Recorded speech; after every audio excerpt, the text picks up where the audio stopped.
আমি আজকে এখানে আসতে চেয়েছিলাম মূলত আপনাদেরকে কয়েকটা বিষয়ে আপডেট দিতে, যা আপনাদের ভিক্টরি উইথ অ্যাশ ব্যাক অফিসে ঘটছে।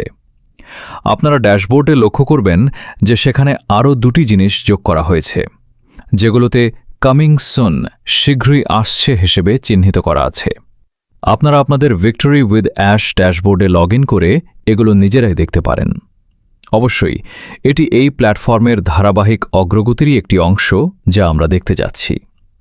আর আজকে আমি আপনাদের সাথে মূলত যে বিষয়টি নিয়ে কথা বলতে চেয়েছিলাম তা হল আত্মবিশ্বাস।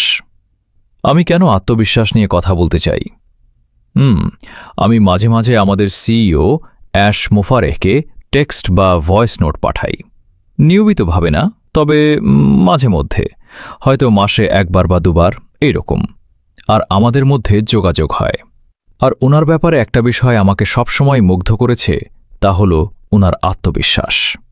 আর বিশেষ করে এখনকার সময়ে উনি অন্য যে কোনো সময়ের চেয়ে অনেক বেশি আত্মবিশ্বাসী যে উনি আমাদের সবার জন্য কি নিয়ে আসতে যাচ্ছেন।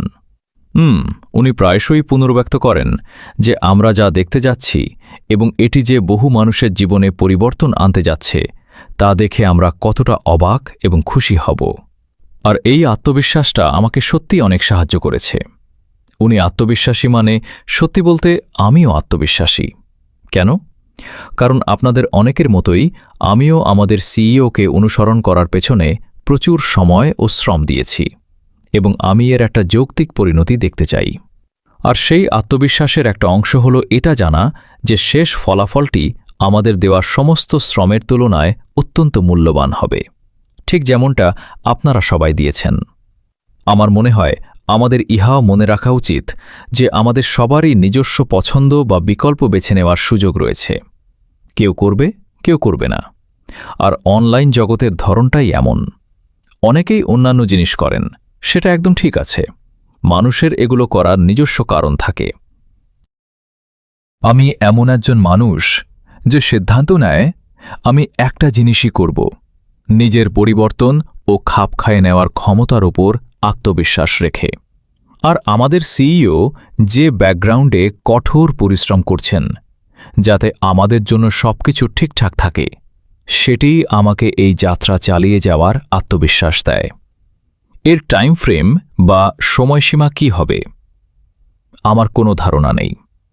আমি সত্যিই ভেবেছিলাম যে জুনে দেওয়া ইঙ্গিতগুলো থেকে হয়তো জুন মাসটাই সেই মাস হতে পারত, কিন্তু দেখা গেল তা হয়নি। আর আপনাদের যদি মনে থাকে, আমি কিন্তু বলিনি যে এটা নিশ্চিতভাবেই জুন মাসে হবে। আমি বলেছিলাম সম্ভবত। যাই হোক, শুধু তাদের জন্য বলছি যারা দাবি করেছেন আমি নিশ্চিত করে বলেছিলাম, কারণ আমি তা বলিনি। তবে আমি অনুভব করছি যে জিনিসগুলো এগিয়ে চলছে, আর এটি অবশ্যই একটি শেষ ফলাফলের দিকেই ইঙ্গিত করে। আর শেষ ফলাফলটি হল আমরা ভিক্টরি উইথ অ্যাশের লঞ্চ দেখতে যাচ্ছি, যা পরবর্তী বিজনেসে যাওয়ার সেতু বা ব্রিজ হিসেবে কাজ করবে। তাই ধৈর্য ধরুন বন্ধুরা, আত্মবিশ্বাসী থাকুন, স্থিতিস্থাপক বা সহনশীল থাকুন। আরও গুরুত্বপূর্ণ হল নিজেদের পথ আঁকড়ে ধরে রাখুন। আমার মনে হয় না এক জিনিস থেকে অন্য জিনিসে লাফানো কোনো সাহায্য করে।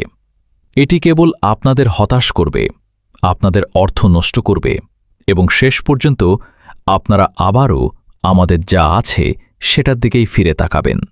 ভাববেন আমরা কেন এখনও এখানে আছি এবং অন্য কিছুতে চলে যাননি।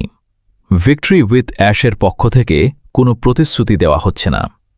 যা প্রতিশ্রুতি দেওয়া হয়েছে, বা দুঃখিত, যা বলা হয়েছে তা হল আমরা এমন একটি প্ল্যাটফর্ম পেতে যাচ্ছি যেখানে আমাদের সফল হওয়ার জন্য প্রয়োজনীয় জ্ঞান অর্জনের শিক্ষা দেওয়া হবে।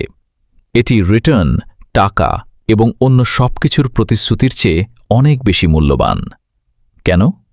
কারণ আমার কাছে এর মানে হল সফল হওয়ার জন্য যদি আমার কাছে সঠিক জ্ঞান থাকে, তবে এটি তখন আমার নিজের হাতে চলে আসে যে আমি কঠোর পরিশ্রম করব, সঠিক কাজগুলো করব, নিজের উন্নতি করব এবং আমার পরিবার ও তার বাইরে পুরস্কার বা সুফল বয়ে আনব। তো এই ছিল আপনাদের জন্য। আজকের জন্য আমার তরফ থেকে সংক্ষিপ্ত ও মিষ্টি কথা।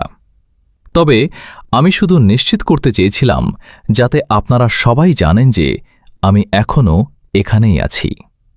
আমি অন্য কোথাও চলে যাইনি। এই মুহূর্তে আমার পারিবারিক কারণে আমার প্রতিশ্রুতিগুলো অন্য ক্ষেত্রে ফোকাস করতে হচ্ছে। তারা দুজনে যে হাসপাতালে আছেন, দুর্ভাগ্যবশত সেটি আমার জন্য যাওয়া আসা মিলিয়ে 5.5 ঘন্টার একটি পথ। আর এই মুহূর্তে আমাকে সপ্তাহে অন্তত 2 বার তা করতে হচ্ছে। আর এটি আমার কাজের প্রতিশ্রুতির মাঝখানেই করতে হচ্ছে। তাই এটি আমার পুরো মনোযোগ কেড়ে নিচ্ছে। ধন্যবাদ তাদেরকে যারা আমার সাথে যোগাযোগ করেছেন, আমার বাবা মায়ের বিষয়ে ব্যক্তিগত বার্তা পাঠিয়েছেন। এটি সত্যিই আমার কাছে অনেক বড় বিষয়। আপনাদের অনেক অনেক ধন্যবাদ। এবং এটাও রেকর্ড বা তথ্যের খাতিরে জানিয়ে রাখি, গতকাল আমার জন্মদিন ছিল না। আমি জানি না কে এই তথ্যটি কোথা থেকে পেয়েছে। মে মাসের 23 তারিখ আমার জন্মদিন। তবে যাই হোক, যারা আমাকে জন্মদিনের শুভেচ্ছা জানিয়েছেন তাদের সবাইকে অনেক ধন্যবাদ। 1 বছরে 2টি জন্মদিন পালন করে নিজেকে কিছুটা রানীর মতো মনে হচ্ছে। যাই হোক, আমার পক্ষ থেকে আজ এইটুকুই বন্ধুরা। ইতিবাচক থাকুন, শক্ত থাকুন, মুখে হাসি নিয়ে কাজটা করুন। আপনারা যদি এই পথে থাকতে না চান তবে আপনার অ্যাকাউন্ট বাতিল করুন, সামনে এগিয়ে যান এবং নিজের জীবন উপভোগ করুন। তারপর ইতিবাচকতা এবং আত্মবিশ্বাসের সাথে এটি করুন এই জ্ঞানে যে সবকিছু যখন তার সঠিক জায়গায় থাকবে তখন জিনিসগুলো ঘটবে। আর যেমনটা আমাদের সিইও অ্যাশ মুফারেহ আমাদের বলেন, ইট ইজ গো টাইম। এখনই এগিয়ে যাওয়ার সময়। আমার পক্ষ থেকে এইটুকুই। আপাতত বিদায়।